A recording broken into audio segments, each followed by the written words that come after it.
old enough to understand death, old enough to see fear hiding behind indifference. The hospital room was cold. Machines surrounded me. My parents sat across the room, not near the bed. "Can you stay?" We've been here all day. "I'm scared." "You'll be asleep." "What if I don't wake up?" No answer. My father stood. "We're getting some air." They walked out. Hours passed. The nurse came back. Your parents left. "They'll come back." They didn't. Calls went unanswered. Numbers were fake. Signatures were forged. The hospital staff whispered. Papers were shuffled. I cried until my chest burned.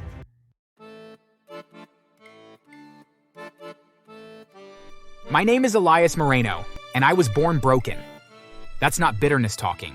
That's medicine. Congenital heart defect. A hole where there shouldn't be one. Valves that struggled. A heart that worked harder than it should have just to keep me alive. From the day I was born, doctors whispered. Machines beeped, and bills stacked up. And from the day I could understand words, I learned something far more painful than any diagnosis. My parents never loved me because I was always sick. Instead, they loved my younger brother. Victor came 2 years after me. Perfect lungs, strong legs, loud cry. The kind of baby nurses smiled at. The kind my parents showed off. From the moment he took his first steps, the house changed. The air shifted. I wasn't the miracle anymore. I was the problem. I remember being 6, sitting on the floor with my back against the couch, watching my father teach Victor how to kick a football in the yard. I wanted to stand. I tried. My chest tightened. My vision blurred. I sat back down, embarrassed. Don't push him. You know how he is. Exactly. How he is. Victor scored an imaginary goal and ran into my father's arms. Did you see that? That's my boy. Not our boy. His boy. At dinner that night, my hands shook as I held my fork. My heart fluttered in that scary way that made me count my breaths. Eat faster. Food costs money. I don't feel good. When do you ever feel good? Victor shoved his empty plate forward. More. Of course, baby. She didn't even look at me. "You know what your problem is?" I shook my head. "You make everything harder. Your mother works extra because of you. We can't have nice things because of you." I was 7 years old, and that night I learned guilt can weigh more than fear. School wasn't a refuge. I sat out during sports. Teachers whispered. Kids stared. Some were kind. Most weren't. But no insult from a stranger ever cut as deep as the ones waiting at home. When Victor turned 10, my parents bought him his first real football kit. Jersey, boots, everything. I watched from the doorway. "Can I try the jersey?" "No. Just to see how it feels." "Don't touch it. You'll stretch it." Victor smirked. "You'd probably pass out anyway." They laughed. When I turned 10, I got a book from a clearance shelf and a reminder to be grateful. At least you're alive. Alive felt like an accusation. By 12, my condition worsened. I fainted twice at school. Ambulance rides became routine. Doctors talked about surgery more seriously. At home, my parents talked about costs. Do you know how much this is? We could have saved for Victor's academy. I didn't ask to be sick. Silence. Then, "But you are." One day an envelope came in the mail with my name on it. Thick paper. Official seal. My hands shook when I opened it. Full scholarship. Tuition. Housing. Books. Everything. I walked into the living room, holding it like it might disappear. I got a scholarship. My father didn't look up from the television. For what? School.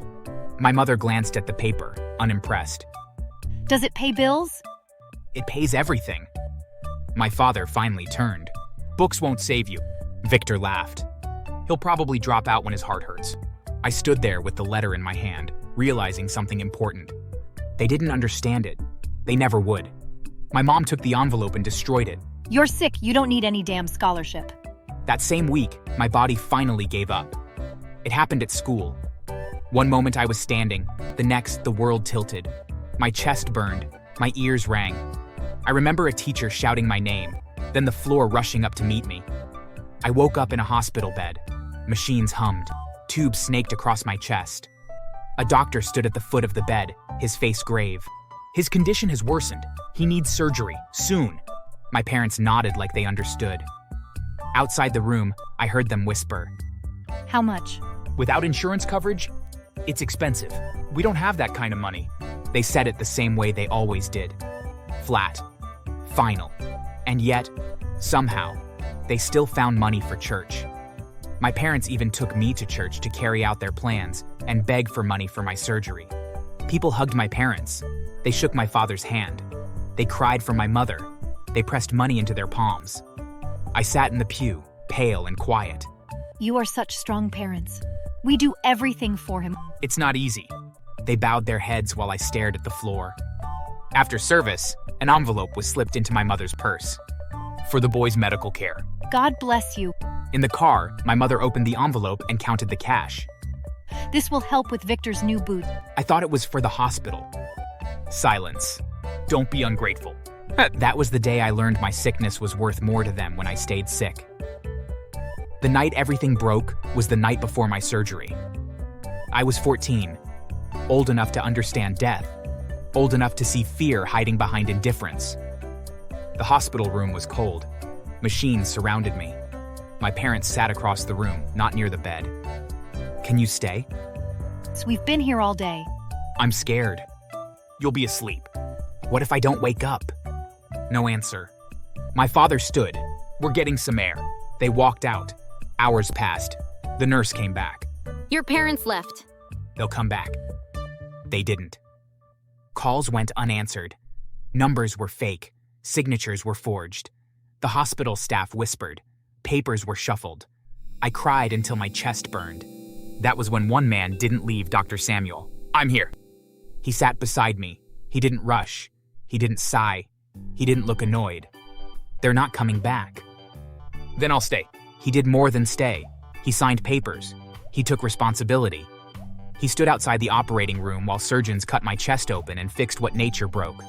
When I woke up, he was there. You did great, did I? Yep. After recovery, I didn't go home. I went with him.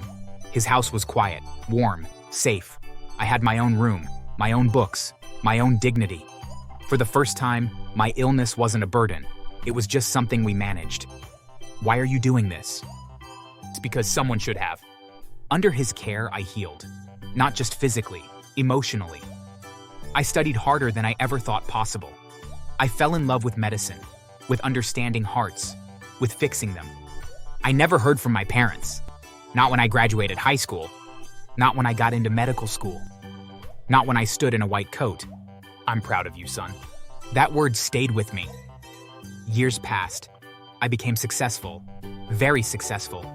Research, awards, money, the kind of life my parents once said they couldn't have because of me. Then one afternoon, a nurse knocked. There's a Raul Moreno in the ER. He's asking for you. My hands didn't shake. I walked down the hall and saw him. Older, smaller, afraid.